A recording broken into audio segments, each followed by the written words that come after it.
say I'm drinking the drink. I have no idea what they just said. How are you guys? Good, good, good. Do you guys buy in volume when you don't even know something? So I bought these in volume. They said it was pink lipstick. Does that look pink to y'all? You know why? Because it's not. It's peach. And I'm not sane enough just to buy one. I have to buy in volume. So now 4 peach lipsticks that don't go with anything. I think it was called, the color was called Blush. This is not Blush. This is Happy Easter. All right. Hello, hello, hello. I don't see you on TikTok, do you? 5,000 people have joined. But it just says, one person is on, but like 50 names have gone up. The TikTok, well, we'll wait. Do y'all see me? Give me a thumbs up if y'all see me. Elena sees me. But at the top, it still says one person. Y'all don't see anything?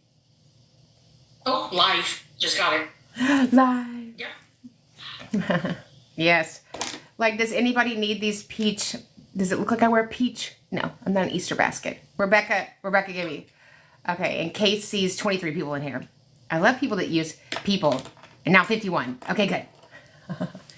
51. That was a good year, wasn't it? I can't remember. That was a long time ago. All right. Can I ask a question? Yes, Matt, ask us a question. How do I ask? I don't want to waste time typing it out. Just ask away. Ask. Veteran teacher going back into SPED. Any tips? Take snacks. Take lots of snacks. And remember, it's about the kiddos. Okay. Goofball. I do have some called in questions I'm going to ask from my desk. My nephew has level 2 autism. The bus has changed this year.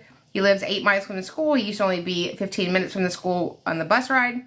This year he has to ride the bus for over an hour and 15 minutes. He is stressed and anxious every day on this long bus ride. Which language can I use to get him transported home without this long ride? You can't, my love. Unfortunately, routes change every year based upon feeder patterns, kiddos, and because children with disabilities are our lowest population in schools, we often have to drive a very long way to get kiddos. So hopefully that he has his snacks and drinks and he's good on the bus, but we have to understand the routes that they have. Starting. Okay, we heard you. She was whispering. 3, 2, 1, launch. Good evening. Can a student have a paraprofessional if they are enrolled in a remote program as part of their IEP? Is this a trick question? No, it actually... No, you don't have anybody come to your house, right? I mean, if you've chosen remote or you've been wamboozled into remote, then you're getting that education online. So none of the humans that would have been in the school building will be at your house. Now, if you're homebound, if you have homebound instruction, then that's an option. Not a para, but you would have a homebound teacher come. The related or instructional service providers would come as well. Excellent. Oh, you have a lot of admirers. It says, hello, beautiful advocate, and we love you. Oh, love you. Yes. Is it legal to use inclusion teachers as general education subs? Well, an inclusion teacher would have been a special educator if they're teachers. So special educators have to first be general ed teachers. So that doesn't seem like a problem to me. Absolutely. What are some examples of accommodations for emotional struggles faced by children with ADHD? Yeah, so we don't write accommodations based on a diagnosis or an eligibility. We base accommodations based upon the IEP goals we've written, the schedule of services, and the accommodation we know as a committee, without that accommodation, they won't make progress on their IEP goals. So what is their IEP goal? What accommodation do I need for him to be successful?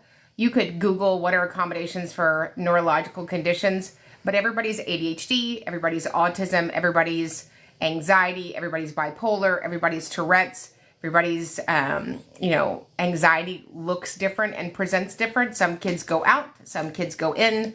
And so whatever those characteristics are that you want to teach them a skill, right? Special education, we have one job to teach a child strategies to help self-manage their disability. So if we need an accommodation on top of that for them to be successful, we'd add that. Okay. Is it right to keep a special education child in a special education room 100% of the time and not in general ed? If that's his least restrictive environment. So I've had kiddos who were profoundly impacted by their disability. I have a child that's in junior high now that started school. I started him serving his family when he was 3, and he's never been anything other than homebound. The acuity of his medical condition, he can't stay well in a school setting. There are kiddos that have profound cognitive impairments, acute medical conditions, severe behavioral needs. And it wouldn't be appropriate for them or the other students for them to be in general ed at this time. It's very rare, but it does happen to some of our kids. There's Jerry Brooksman. Hi. The educator. I can't say it right. He says it so good. I have an autism IEP meeting in October. Should I request speech services before or at the meeting? So before you can have services, you'd have to have an evaluation. So if you've already had the evaluation and he's met eligibility, then you and